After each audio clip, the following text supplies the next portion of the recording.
மேல் தாங்கிகள்கிட்ட ஸ்பில்ல தூக்கி கட்டினதால கீழ் தாங்கிகளுக்கு போதிய நீர் இல்லை. வறட்சி ஏற்படுறப்போ ஒரு நிலவரம்பே இல்லாம எல்லா இடமும் வறட்சிக்குள்ளாகுது. மேல் குளங்களை எவ்வளவு செஞ்சும் பிரயோஜனம் இல்லை, கீழ் குளங்களை சரியா எதுவும் செய்யாம.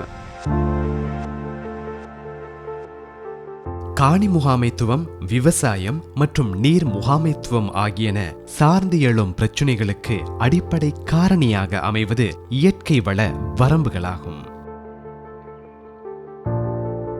எனவே அப்பிரச்சினைகளை இனம் காணுதல், விளங்கிக் கொள்ளுதல் மற்றும் தீர்வுகளை எட்டுதலும் அந்த இயற்கை வள வரம்புகளுக்கு உள்ளாகும்.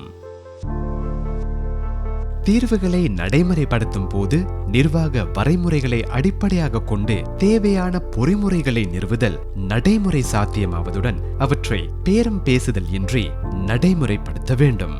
அந்த வகையில் காலநிலைக்கு சாமர்த்தியமான விவசாய சவாலுக்கு சரியாக முகம் கொடுக்க இவ்வாறான தீர்வு முயற்சிகள் இன்றியமையாதவையாகும்.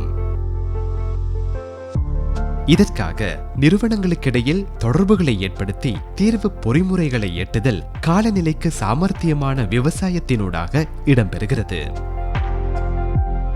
இந்த காலநிலைக்கு சாமர்த்தியமான விவசாயத்தின் ஆரம்ப திட்டத்திற்கான வகைப்படுத்தலின் போது குளங்கள் கிராமங்கள் மறுமலர்ச்சி திட்டத்துக்குள் ஆற்றுப்படுக்கை தொகுதி அணுகுமுறைகள் மற்றும் ஒன்றிணைந்த நீர் முகாமைத்துவ அணுகுமுறைகள் என்பன நன்றே பொருந்துகின்றன.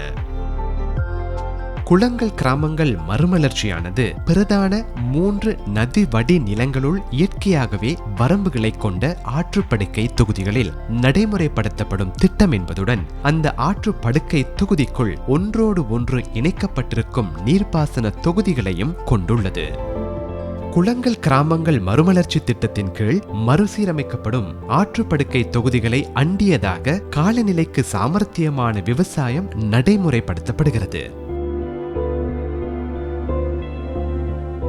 இதில் பங்களிப்பு பொறிமுறையினுள் தொகுதி முறைக்குள் இயற்கை வள வரம்புகளை அடிப்படையாக கொண்டு திட்டமிடல் ஒரு விசேட அம்சமாகும்.